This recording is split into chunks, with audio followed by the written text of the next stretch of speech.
Hello दोस्तों, मेरा नाम है राहुल शर्मा। मेरे यूट्यूब चैनल में आप सभी का स्वागत है। मैं आपको सुनाने जा रहा हूँ राजू बलहाटी की लिखी एक संबोधन कला जिसका नाम है लिख के तैयार करें। आइए शुरू करते हैं राजू बलहाटी की ये संबोधन कला। हमें देने वाले भाषण को लिख के उसका बार बार अभ्यास करना चाहिए। हम जो कहने वाले हैं उससे कभी भटकेंगे नहीं। हमारे द्वारा दिया गया भाषण बोझिल व उबाऊ नहीं होगा, क्योंकि आपने बोलने के लक्ष्य को बार बार लिख के पूरी तरह मत लिया है। कंठस्थ कर लेंगे आप, वो आपके दिमाग में, दिल में, यहाँ तक कि जबान पर पूरी तरह बैठ जाता है। हम अपने विषय वस्तु को अपने अनुसार रोचक बनाकर और बढ़िया प्रस्तुतिकरण करके सबके सामने प्रस्तुत कर सकते हैं, सबके सामने रख सकते हैं, दिखा सकते हैं कि मेरे भाषण में कोई कमियां नहीं है।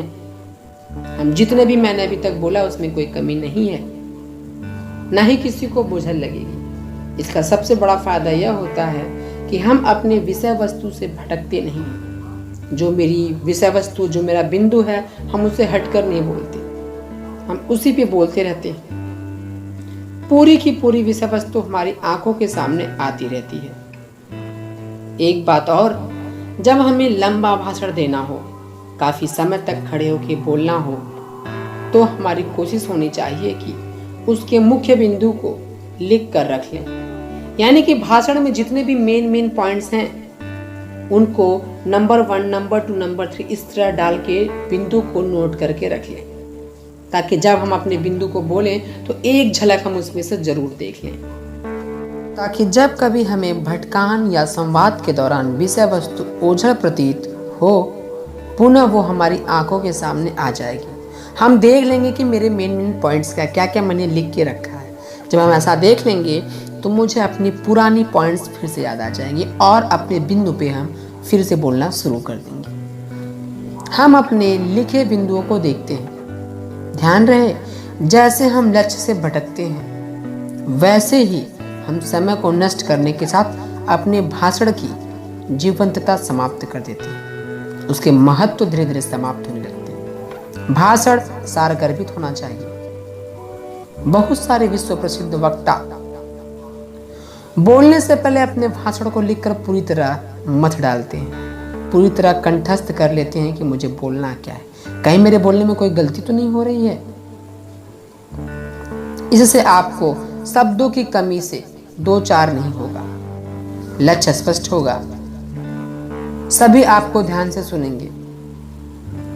ये सब तभी होगा जब हम अपने द्वारा दिए जाने वाले भाषण को बार बार लिखते रहें। बार बार लिखकर इतना प्रयास कर ले कि वो मुझे भूले ना। जब तक हम उससे पूरी तरह संतुष्ट ना हो जाएं,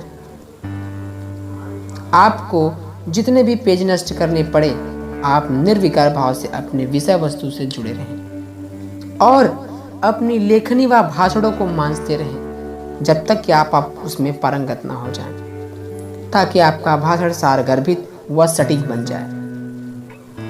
उसके बाद आप अपने दिल की बात लोगों तक पहुंचा सकें। अगर आप केवल लिखित भाषा मंच पर अगर बोल देंगे तो हलचल मचने वाली नहीं है। अपने लिखित भाषण को दिल की गहराइयों में ले जाएं, उतारें, उसमें डूबने की कोशिश करें। इसके बाद जब आप श्रोताओं के सामने उसको रखेंगे तो आप अपने सारे श्रोतागण से आप अपना लगाव महसूस करेंगे। आप उनको जिधर ले जाना चाहेंगे उधर ले जाएंगे, क्योंकि आपकी बातों से वह पूरी तरह सराबोर हो चुके हैं। यकीनन आपने अपने को सर्वोत्तम रूप से प्रस्तुत कर दिया।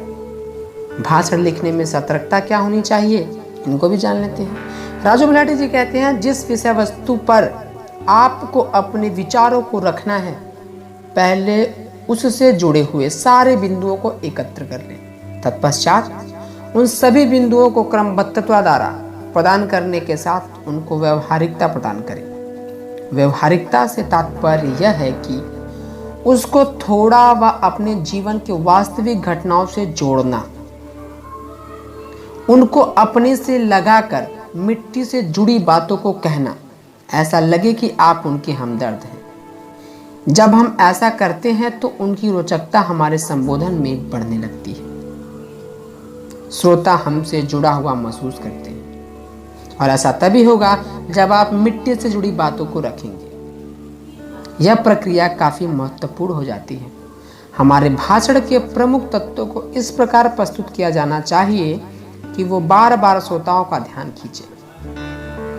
उसमें आकर्षक सभी बातों को डालना चाहिए। हमें उन बिंदुओं पर विशेष बल देकर रखना चाहिए ताकि हम जिन उद्देश्यों को लेकर गए थे उनको बिना अपने दिमाग पर बल दिए स्पष्ट कर लिए हैं। जो भी हम सामग्री एकत्र कर रहे हैं, अपने भाषण में बोलने के लिए जो भी हम मैटर ला रहे हैं, जो भी हम बोलने जा रहे हैं, उसको हूबहू न लिखकर उसको पहले अपने हृदय में आत्मसात करना चाहिए। इसके बाद अपने शब्दों में लिखने की कोशिश करनी चाहिए। पूरे भाषण को छोटे छोटे कार्ड पर बिंदुवार लिख लेना चाहिए ताकि हमसे कहीं गलती ना हो जाए, कहीं छूट ना जाए, जिससे मेरा प्रभाव स्टेज पर भद्दा हो जाए। जिस समय जरूरत लगे उस समय तत्काल कार्ड को देखकर उन बिंदुओं को ध्यान में ला सकते हैं।